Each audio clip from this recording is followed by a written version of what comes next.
சவுக்கு சங்கர் வீட்டு கதவை உடைக்கிறதுக்கு தீயணைப்புத்துறை கூப்பிடுறாங்க.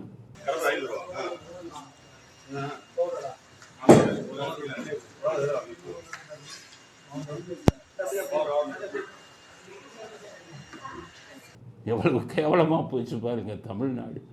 தீயணைப்புத்துறை வரான், கதவை உடைக்கிறான், வீடியோலாம் பாருங்க.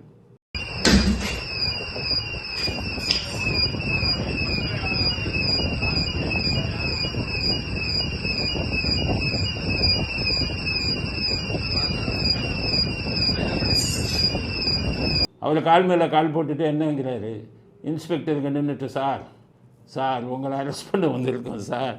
ரைட்டு, பீரோவை போய் உடைக்கிறாங்க, கடப்பாறை வச்சு பீரோ உடைக்கிறாங்க. இந்த வீடியோவை பாருங்க.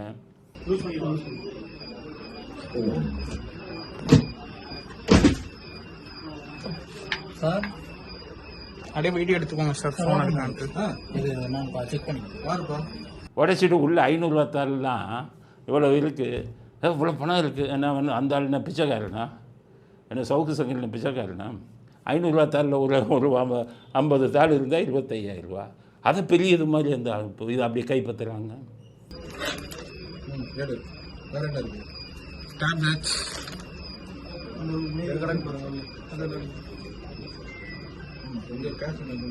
இது என்னோடதுங்க சார். என்னையா நடக்குது நாட்டில்? ஒரு விமர்சனம் பண்ணுற ஒரு பத்திரிகையாளனை இந்த அளவுக்கு கொடுமைப்படுத்தி இதெல்லாம் பண்ணுவீங்களா? பேச்சுரிமைங்கிறது ஆர்டிகல் 19 ஆஃப் 19 ஆஃப் கான்ஸ்டியூஷனில் இருக்குது. பேசுகிறதுக்கெல்லாம் நீங்கள் கைது செய்ய முடியாது. அவர் சொல்கிறார், வாட்ஸ்அப்பில் இருந்து நேற்று ஒரு 90,000 ரூபாய் ஒரு நம்பருக்கு அனுப்பிட்டு இவர்கள் லஞ்சம் கொடுத்தாங்கன்னு போய் கொடுக்குறாங்க, மிரட்டினாங்கன்னு பிடிக்கிறாங்க. நிதிஷுக்கு நேற்று ஜிபேல 94,000 ரூபாய் பணம் வந்துச்சு. யார் வந்துச்சு என்னன்றதை விசாரிச்சதுக்குள்ள நானும் மிரட்டி 94,000 எம்ப்ளாயி மூலமா வாங்கினேன்ட்டு ஒரு கிட்ட கம்ப்ளைண்ட் வாங்கி பண்ணியிருக்காங்க.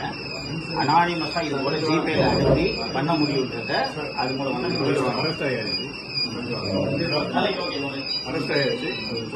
எந்த கேஸையா உங்களுக்கு ஒரு முழுப்படியாக நடத்தியிருக்கீங்க? யூடியூப் கேஸ் இத்தனை போட்டீங்களா? ஒன்றுக்காச்சும் குற்றப்பத்திரிகை தாக்கல் செஞ்சீங்களா? முதுகெலும்பு இருக்கா உங்களுக்கு குற்றப்பத்திரிகை தாக்கல் செய்கிறதுக்கு? போய் பார்த்தா அட்ரஸில் ஆளே கிடையாது. எந்த இதை வச்சுக்கிட்டு யாரை வச்சுக்கிட்டு குற்றப்பத்திரிகை தாக்கல் செய்வீங்க? ஏதில் நிறைய பேர் வீட்டுக்கு போக போகிறீங்க. இப்போ அதனால தான் சொல்கிறேன், கீழ் லெவலில் இருக்கிற இன்ஸ்பெக்டர் எல்லாத்துக்குமே சொல்கிறேன், மேலே இருக்கும் அதிகாரிகள் பேச்சை கேட்டு எந்த தவறும் செய்யாதீர்கள். அதனால் இப்போ ஒரு பேச்சுரிமைக்கு வந்து நம்ம தமிழ்நாட்டில் காவல்துறையினால் மிகப்பெரிய அச்சுறுத்தல் ஏற்பட்டிருக்கிறது. சில குறிப்பிட்ட அதிகாரிகள் தான் அதை பண்ணிக்கிட்டு இருக்காங்க சுயநலத்துடன். அதுதான் என்னுடைய கருத்து.